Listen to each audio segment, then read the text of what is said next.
देखिए अपन ने जितनी भी अभी एग्जाम्पल्स देखे हैं, सब डेफिनेशंस देखे हैं कि स्वतुल्य क्या होता है, संक्रामक क्या होता है, और इससे संबंधित जितनी भी डेफिनेशंस आपने अभी पढ़ा है उससे संबंधित आपके क्वेश्चन आएंगे। और जो क्वेश्चन आएंगे तो उस क्वेश्चन को अगर आप कर पाना चाहते हैं, करना चाहते हैं, तो आप याद रखिएगा कि अगर आपके पास डेफिनेशन याद है, उसकी इमेज याद है, कल्पना है कि हाँ डेफिनेशन को हम कैसे अप्लाई कर सकते हैं क्वेश्चन में, तो आप सवाल कर सकते हैं।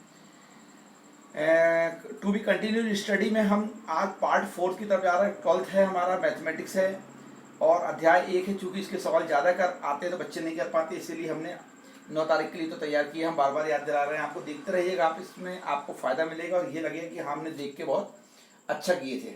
तो मैं 2 एग्जाम्पल के द्वारा आपको सवाल बताता हूँ कि कैसे करते हैं। अगर आप 2 सवाल समझ गए तो पूरे सवाल करने की आपकी क्षमता आएगी। और इसके बाद भी अगर आप एग्जाम्पल देख के अगर समझ नहीं पाते तो कमेंट बॉक्स में लिखेंगे, मैं आपको समझाने की कोशिश करूँगा। देखिए हम सॉल्व करते हैं, किस क्वेश्चन को सॉल्व करने जा रहे हैं देखिएगा। बहुत छोटी सी बात है। समुच्चय ए पर, एक समुच्चय लिया हमने ए पर, अगर उसमें समुच्चय ए 1 2 3 में निम्नलिखित संबंध पर विचार करना है। हमको इसको देखना है, इसमें क्या है, एलिमेंट 1 2 3 प्राकृत संख्या दी हुई है। तो 2 हमारे पास क्या दिए हुए हैं, संबंध दिए हुए हैं, निम्नलिखित संबंध। एक तो आर का दिया और एक एस का दिया है। आर में यदि दिया, मान लिया 1 1 1 2 1 3, फिर 2 1 और 3 3। आप देखेंगे 1 से 1 1 बना, फिर 1 से 1 2 बन गया, फिर 1 से 1 3 बन गया, फिर यहाँ से 2 1 बन गया और फिर 3 3 बन गया। आप देख रहे हैं यहाँ पर क्या नहीं आया है, मात्र यहाँ पर क्या नहीं आया, 2 2 नहीं आया है। यहाँ पर 1 1 आ गया, 3 3 आ गया, फिर 1 पे 2 आ गया, 2 पे 1 आ गया, 1 पे 3 आ गया, 1 पे 3 आ गया, और फिर हम बोलेंगे 3 पे 1 की जरूरत नहीं क्योंकि 1 पे 3 एक बीच में यहाँ पर आ चुका, लेकिन हाँ 2 2 यहाँ पर नहीं आया। एक चीज। दूसरी बात यहाँ पर दिया एस, तो एस में एलिमेंट कैसे दिए, 1 1, ये 1 से लिए 1 1, फिर 1 2 दे दिया, फिर 2 1 दे दिया, 2 से दिया 2 2 और 3 से दिया 3 3 दे उसने हमको दिया। इनमें से कौन सा संबंध स्वतुल्य है और कौन सा स्वतुल्य नहीं है। देखिए जैसे कि मैंने आपको एक डेफिनेशन में बताया था कि हमको जब बताना है कि स्वतुल्य कहाँ पर है और कहाँ पर नहीं है, आपको क्या ध्यान देना है। मैंने डेफिनेशन बताया था आपको कि किसी समुच्चय ए पर परिभाषित संबंध अगर मान लिया है, क्या बताया था, परिभाषित संबंध अगर आर होता स्वतुल्य कहलाता है। कब, जब प्रत्येक ए के लिए जो कि किसमें था, कैपिटल ए में था, अगर मान लिया समुच्चय में था। इसके लिए हम बोलते हैं ऐसे का अगर ए और ए अगर मान लिया युग्म में होता है और ये यदि आर में हो जाता है तो ये क्या कहला जाएगा, स्वतुल्य कहला जाएगा।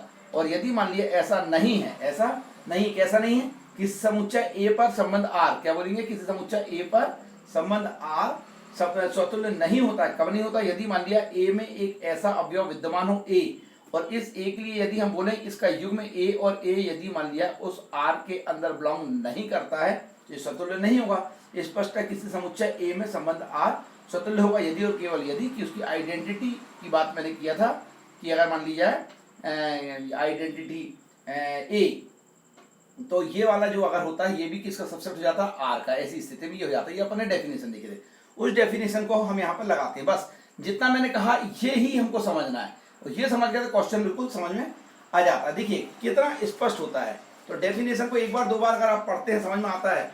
आप बोलते हैं इसकी इमेजिनेशन नहीं आती, बिल्कुल आएगी। देखिए मैं कहता हूँ यहाँ हमारा संबंध जो एस है स्वतुल्य है, एस जो है स्वतुल्य, देखते से मैंने बता दिया, देखने से स्पष्ट है। क्या बोलेंगे, देखने से स्पष्ट है। दिखने से स्पष्ट है मतलब क्या लग गया, परिभाषा से स्पष्ट है। दिखने से स्पष्ट है ये लिख सकते हैं, या आप लिख सकते हैं कि स्वतुल्य की परिभाषा से स्पष्ट है। क्या स्पष्ट है, स्पष्ट है कि क्या, दिखने से स्पष्ट है क्या कि एस, स्पष्ट है कि एस स्वतुल्य है, रिफ्लेक्सिव है, स्वतुल्य या रिफ्लेक्सिव है, बिकॉज है। क्यों, बिकॉज क्यों है भाई। देखिए बिल्कुल सिंपल सी डेफिनेशन, जैसे मैंने भी आपको बताया था पहले के वीडियो में, जस्ट इसके पहले के पहले 2 वीडियो में देखिए डेफिनेशन। क्यों, क्योंकि इसमें 1 1 भी आ रहा है, 2 2 भी आ रहा है और 3 3 भी आ रहा है। देखिए तो क्यों, क्योंकि इसमें युग्म 1 1 एंड 2 2 एंड क्या बच गया आखिरी का 3 3, क्या आया 3 एंड 3, ये तीनों आ रहा है। और ये तीनों के 3 किस में आ रहा है, ये तीनों के 3 किस में आ रहे हैं, बिलोंग कर रहे हैं किसमें, ये अपन अगर बात करें तो एस में कर रहे हैं। कौन, ये तीनों 1 1 2 2 एंड 3 3 एस में आ रहा है। ठीक है, यहां तक क्लियर हो गया। अच्छा, एंड अलग से हम बात करते हैं, किंतु अगर इसमें देखते हैं हम 2 की बात करते हैं। देखो 1 1 की बात आ गई, 2 2 की बात आ गई और 3 3 की बात भी आ चुकी है, इसमें आ गई। लेकिन यदि मान लिया हम आर वाले की बात करते हैं तो इसमें 1 1 आ रहा है, 3 3 आ रहा है और 2 2 वाली बात नहीं आ रहा है, जबकि वो 2 काय में आ रहा था, वो 2 आ रहा था ए में तो आ रहा है, किंतु इसकी जो युग में लेंगे, क्रमिक युग में जैसे हम बात करते थे, युग में लेंगे, पेयर लेंगे 2 and 2, इसको अगर हम देखेंगे तो ये बिलोंग नहीं करता, does not belongs to R. देखो 1 1 है, बिल्कुल है, 3 3 है, 2 2 इसमें नहीं आता, तो जिसमें नहीं आएगा, जिसमें नहीं आएगा, आते हो, संबंध आर स्वतुल्य नहीं होगा, अर्थात संबंध जो था हमारे पास वो आर स्वतुल्य नहीं होगा, स्वतुल्य नहीं होगा, नहीं, दैट्स ऑल। क्या देख लिया आपने, बिल्कुल सिंपल सा है। इमेजिनेशन हम स्वयं सेट करें कि बोलना क्या चाहता है वो, कि ए समुच्चय था, उसमें 1 2 3 एलिमेंट्स थे, उसके क्रमिक युग में 1 1 जिसमें है, 2 2 उसमें नहीं आ रहा, 3 3 तो आ रहा है, तो नहीं आ रहा है तो आर में वो बिलोंग नहीं कर पा रहा, और आर में अगर बिलोंग नहीं कर पा रहा है, कौन 2 2 नहीं कर पा रहा है, इसका मतलब आर स्वतुल्य नहीं होगा। लेकिन उसी के युग में की बात करें 1 1 और 2 2 और 3 3 किस में दिख रहा है, जिसमें दिख रहा है वो एस है, तो एस क्या हो जाएगा, स्वतुल्य हो जाएगा, because of definition, because of definition, ये वाली बात जाएगी आपकी। अब आपको डेफिनेशन जितनी अच्छी समझ में आएगी उससे सवाल समझ में आ गया। पूरे सवाल में एक्चुअल वैसे होता है, मैंने बहुत आपकी बुक का ये एग्जाम्पल का क्वेश्चन है, तो एक एग्जाम्पल देखते हैं, आप समझते हैं, वो एग्जाम्पल बोलता नहीं लेकिन बोलने के लिए क्या समझने में आना चाहिए लैंग्वेज, वो मैंने आपको बोल के बताया। अगला क्वेश्चन अपन देखने जा रहे हैं इसी का, क्वेश्चन नंबर 4, बहुत इजी है लेकिन देखते चलिए। देखिए नेक्स्ट क्वेश्चन है आपके 4th ए एग्जाम्पल में दिया, पेज नंबर 5 में आपकी बुक में, कि समुच्चय ए, इसमें एलिमेंट्स है 1 2 3, सदस्य 1 2 3 4 dash dash dash so and up to last 13 14, यहां तक के दिए। प्राकृत संख्या आप जानते हैं, पर संबंध आर इस प्रकार परिभाषित है, इसने यहाँ पर ये प्रतिबंध दे दिया, शर्त दे दिया है, या समुच्चय के रूप में लिखा है कि R is equal to set of X Y such that 3x minus Y is equal to 0। तो ये अंदर जो लिखा हुआ है ये हमारे पास क्या सारणीबद्ध रूप में लिखा है कि समुच्चय निर्माण विधि में लिखा है, तो आप इसको एक प्रकार से समझेंगे, समुच्चय निर्माण विधि में लिखा हुआ है। अब बोलता है निर्धारण हमको करना है कि क्या संबंध जो है हमारा आर किस पर, ए के लिए, ए के एलिमेंट्स 1 2 3 से 14 तक के हम यहाँ पर ऐसे क्या रख के देखेंगे जिसमें हमारा सेटिस्फाई जाए 3x माइनस वाई। तो क्या संबंध आर जो है स्वतुल्य है कि सममित है कि संक्रामक है, ये हमको बताना है। बहुत इजी बात होती है अगर जब हम सॉल्व करते हैं, हमको दिया हुआ, चूंकि सबसे पहले क्या दिया हुआ है हमारे पास, एक शर्त दी है, एक प्रतिबंध दिया है, एक कंडीशन दी है, उसको लेके चलते हैं कि चूंकि 3x minus Y is equal to क्या है हमारे पास 0 दिया हुआ है, और यहाँ पर हम ये जानते हैं कि ऐसा हाँ एंड यदि हम क्या बोलते हैं आर का मान अगर मान लिया उस अवयवों के रूप में लें, किस अवयवों के रूप में लें, ये इच्छा से नहीं लेंगे, हमको उसको करना पड़ेगा, मतलब कुछ भी नहीं लिखना है, यहाँ पर लिखना है कि अवयव। जैसे मान लिया हमने लिया है किताब के अनुसार, हमने दिया 1 and 3, तो क्या है, किताब नहीं, हम खुद भी कर रहे हैं। अगर आपने एस के स्थान पे यहाँ रख देते 1, ये लिए आपने यहाँ पर लिया, ये 1 लेके यहाँ रख दिया 1, तो ये 3 कम 3 हो गया, और 3 अगर यहाँ रख दिया, वाई के स्थान पे रख दिया, यहाँ पर लेके अगर आपने रख दिया 3, तो 3 में से 3 गया 0, तो ये सेटिस्फाई कर रहा है क्या 1 3। उसी प्रकार से अगर आप यहाँ 2 रखते 2 3 6, और यहाँ रख देते वाई में 6, तो क्या हो गया अगला आपका युग में क्या हो गया 2 and 6, तो भी राइट साइड जाएगा 0। आपका तीसरा क्या रख सकते हो आप, अगर यहाँ 3 रखते हो 3 तक 9, और वाई के स्थान पर अगर आप 9 रखते हो तो क्या हो जाएगा तीसरा युग में आपका 3 and 9, तो लेफ्ट साइड में मान रखने पर राइट साइड आ रहा है 0 आ रहा है, मतलब प्रतिबंध संतुष्ट हो रहा है, मतलब हमारी कंडीशन एप्लीकेबल है, अप्लाई हो सकती है कब, जब ये 3 और 9 रखनी। अगला क्या रखनी है, यदि मान लिया आप यहाँ 4 रख देते 12, और यहाँ पर अगर रख देते हो अगर वाई के स्थान पर 12, तो 4 12 होगी, और 12 में 12 0, तो राइट साइड आ रहा है, इसका मतलब चौथा हमारे पास जाएगा 4 and 12। इस तरह से हमने ये देखा कि हमारे पास ये भी आ गया, क्या आ गया, क्लियर है। अब देखना है हमको, ये देखना है कि स्पष्ट है, अगर मान लिया हम देखते हैं कि अगर ये वैल्यूज रखी जाती है तो ये सेटिस्फाई हो रहा है। अब हम देखेंगे किंतु अगर हम यहां से लेके 1 रखते हैं, कहां पर 1 में, ठीक है 1 रखते हैं एक x के स्थान पे, तो 3 एकम 3, और y में भी 1 रखते हैं। सपोज करो दोनों में 1 1 रख रहे हैं, मतलब पहला पॉइंट x का, दूसरा पॉइंट y का, 1 and 1 रखे, जो कि हमारे पास रिलेशन में वो बिलोंग करता है कि नहीं करता, नहीं करता है, क्योंकि अगर ये बिंदु लेके अगर हम चलते हैं 1 1, देखिए 1 यहाँ एक बार दिया है, एक्स के स्थान पर रखोगे 3 एकम 3, और यही का यही वाई में कैसे रख दोगे, तो आर में वो संबंध है ही नहीं है।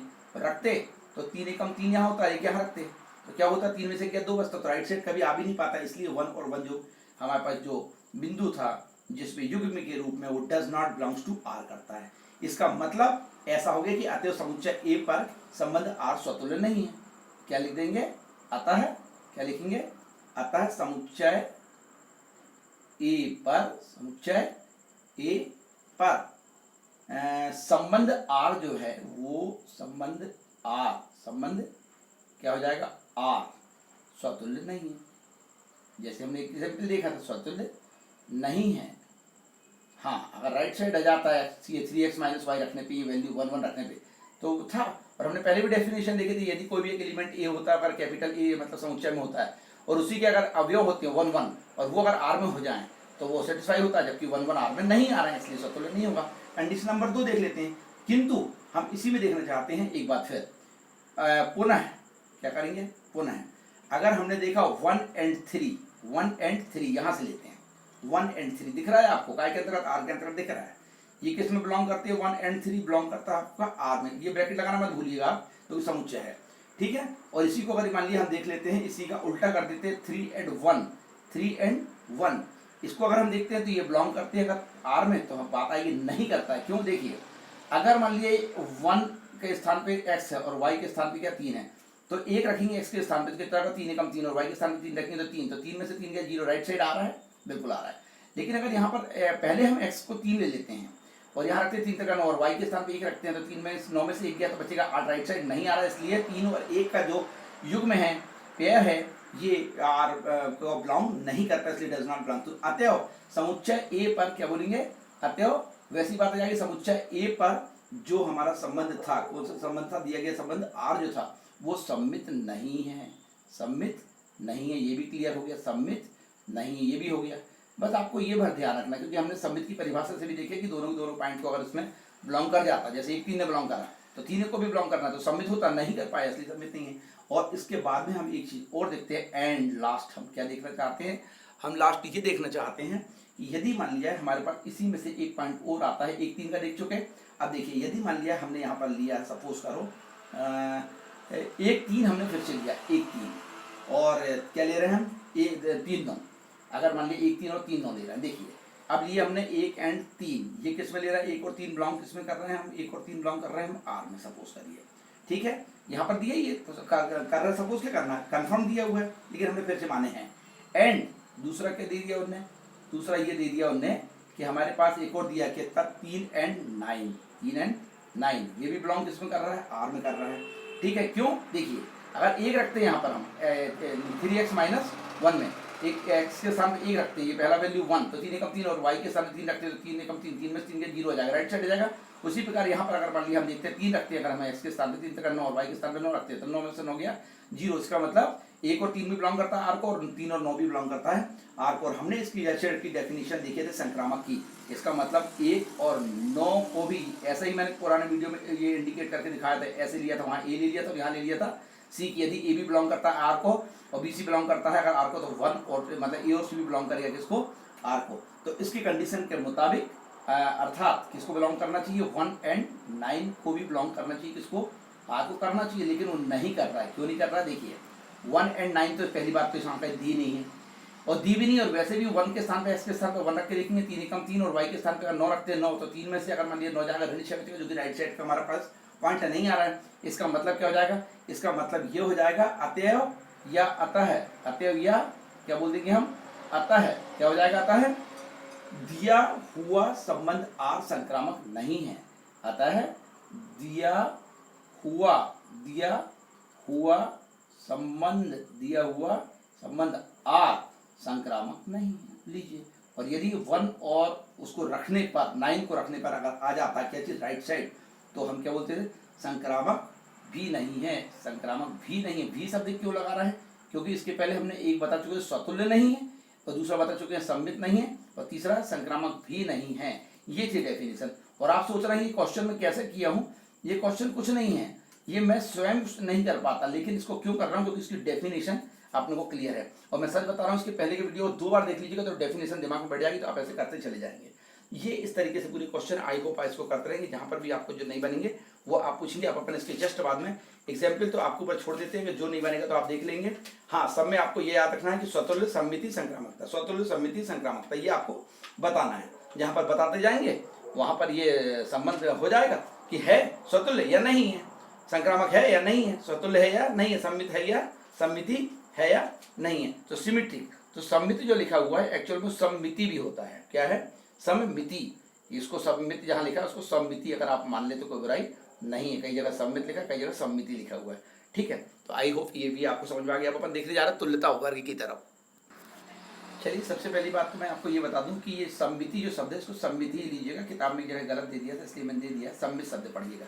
चलिए, दूसरी बात जो मैं तुल्यता वर्ग बोल रहा था, तो तुल्यता वर्ग ना करके हम इसको तुल्यता संबंध के बारे में परिभाषा पढ़ने जा रहे हैं। तुल्यता संबंध क्या होता है? देखिए, जितनी भी जानकारी अपन ने पहले दी है उसी से संबंधित ये बात आती है। यदि किसी समुच्चय ए पर, मैंने कहा था ये लैंग्वेज हमेशा आती है, यदि किसी समुच्चय ए पर परिभाषित संबंध आर स्वतुल्य, सम्मित, संक्रामक, तीनों चीज होना चाहिए। स्वतुल्य भी होना चाहिए, सम्मित भी होना चाहिए और संक्रामक अगर होता है तो आर तुल्यता संबंध कहलाता है। ऐसी स्थिति में निम्नलिखित तीन क्या होते हैं, इसमें गुण होने चाहिए। निम्न कौन से तीन गुण होने चाहिए? यदि ए इज रिलेटेड टू ए, या ए का संबंध अगर ए से रिलेशन ऑफ ए, तो फॉर एवरी ए जबकि बिलोंग्स टू ए किसमें है? समुच्चय ए में है। दूसरा होता है यदि मान लिया ए का संबंध बी से है, देन बी का संबंध अगर ए से होगा तो ऐसी स्थिति में ए और बी किसमें हो जाएंगे? आर में हो जाएंगे। तीसरी बात कहते हैं अगर ए का संबंध बी से और बी का संबंध अगर सी से है तो डेफिनेट है ए और सी जो है ये भी आपस में संबंधित होगी। That means A related to C हो जाएगा। तब ए, बी और सी जो है ये बिलोंग कर जाएंगे ए में। ये डेफिनेशन थी इसकी तुल्यता संबंध की। तुल्यता वर्ग इसके बाद आएगा जिसको अंग्रेजी में कहते हैं इक्विवेलेंस रिलेशन। ये आपने देखा। आई होप ये वीडियो आपको पूरी समझ में आ गई होगी। अब इसकी डेफिनेशन लगा के अपन 1.b के कुछ क्वेश्चंस को करने की कोशिश करेंगे। अगली वीडियो में अपन आपसे मुलाकात करते हैं। तब तक के लिए आपको शुभकामनाएं। जितने भी नए स्टूडेंट्स देख रहे हैं वो इस वीडियो को देखकर अच्छा लगने पर लाइक और शेयर करिएगा, अपने दोस्तों में भी फैलाइएगा, बिकॉज जानकारी दीजिएगा। बिकॉज क्योंकि 9 तारीख का पेपर है, आपको जितना लाभ ज़्यादा से ज़्यादा मिल सके तो आप मिल जाए। 2 बार 3 बार देखिएगा, स्क्रीनशॉट लेके भी इसकी परिभाषा आप देखने की कोशिश करिएगा।